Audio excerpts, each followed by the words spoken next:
he came out and he talked a little bit more about the early process, about how in Suicide Squad originally their villain was going to be Steppenwolf, and they're going to be fighting parademons and stuff like that, and that and he also released it, and also you on Instagram released an image of Darkseid and stuff like that. So I guess my question is kind of, what the hell happened? It's a good question. And what was going to happen?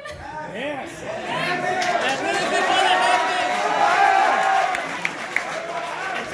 It's a fair question. David's prize. I'm not sure about that what David's talking about. But, I mean, like Steppenwolf's in this movie, which was anyway. You said Granny. I mean, you saw him in this movie. So how? You said Granny Goodness. Oh, Granny Goodness. Yes. Oh, it could have been Granny Goodness. Yeah. That might have been cool. I don't remember him talking about that, but it could have been cool. Granny Goodness it's also crazy and fun. But yeah, so look, there was a lot of great conversations that I had with David about, even just getting our Batman in and getting our Flash in Suicide Squad to try and start doing that a little bit. But we were also not incredibly. We didn't want to go too crazy with it.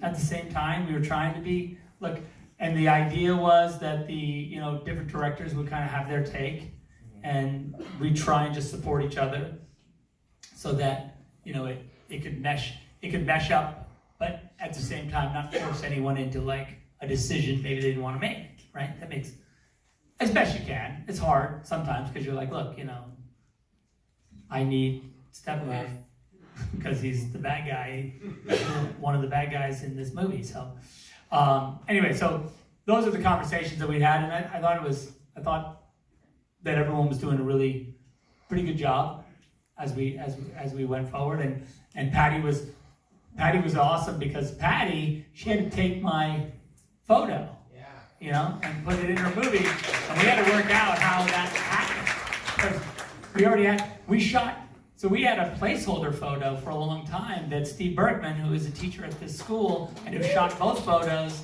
took. Because even before we had a script for Wonder Woman, we didn't know, we weren't sure when that movie was going to happen and how it was going to happen.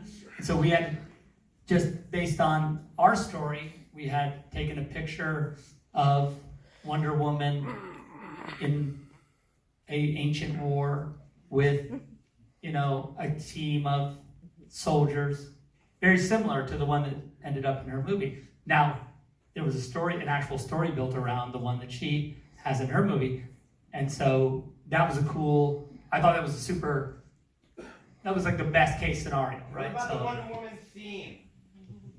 What about it? You mean how she used it or how it evolved? The music. The Wonder Woman theme was written specifically for this movie. Right. Because when we wrote the theme for Wonder Woman in this movie, there wasn't a Wonder Woman movie yet. So you can imagine that. And then it was up to Patty whether she wanted to use it or not, right? And I think it's in the movie. So yeah, so she was like, yeah, cool. And I think Hans is doing now Wonder Woman 84. So that's a good relationship. That's nice. So that's, I think, the best case scenario for how the whole thing could work. And as far as, listen.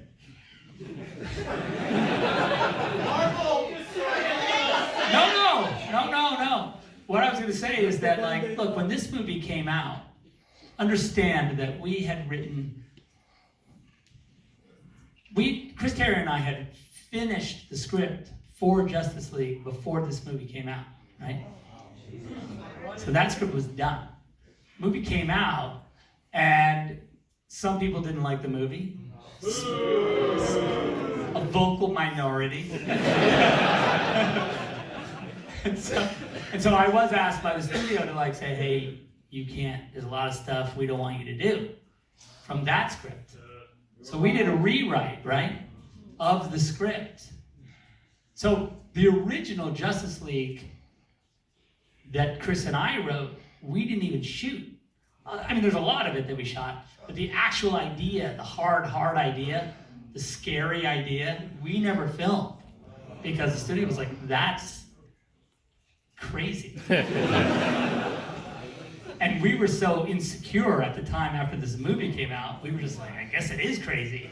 Like, we're fucking nuts. Like, there's gonna be mass hysteria in the streets if we film this. Apparently. What kind of crazy? It's a long story. We got time.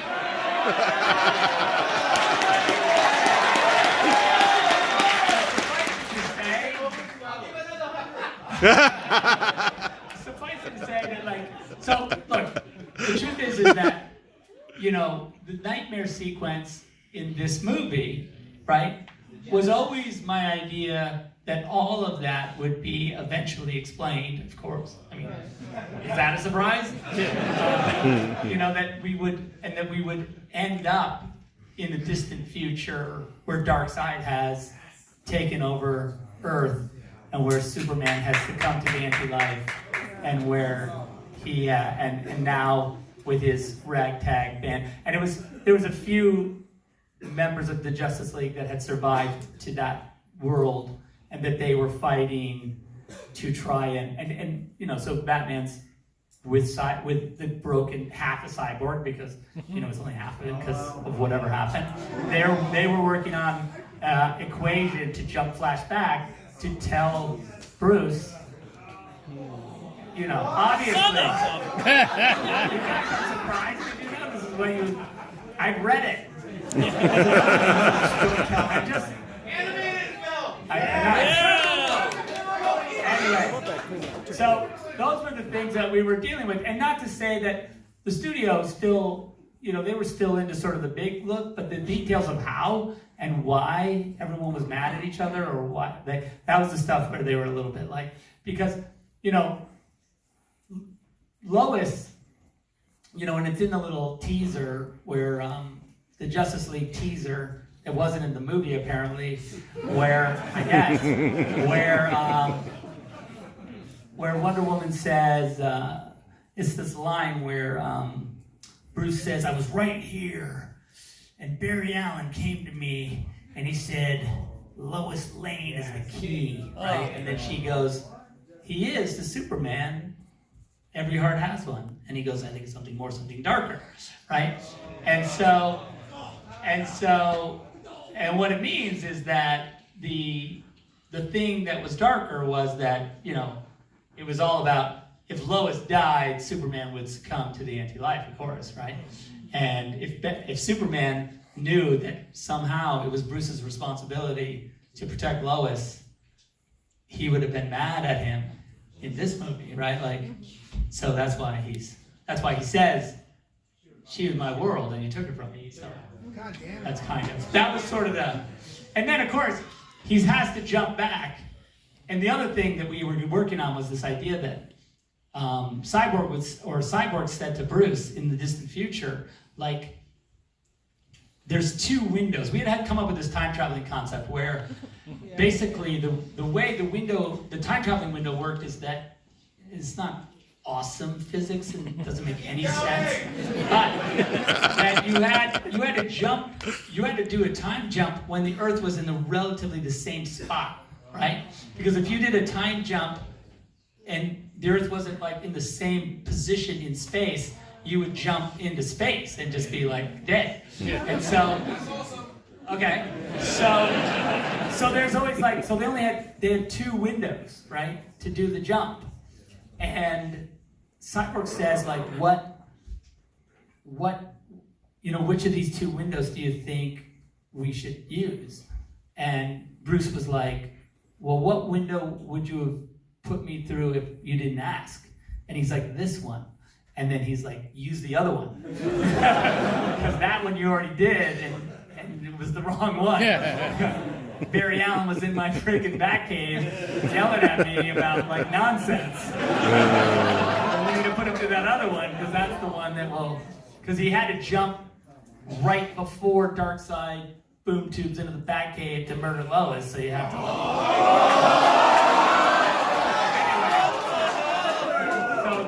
that was the window that he had to like. Anyway. All right, so I was going to say, that right there It's in the easily worth future. another 100. It's in the future. There you go.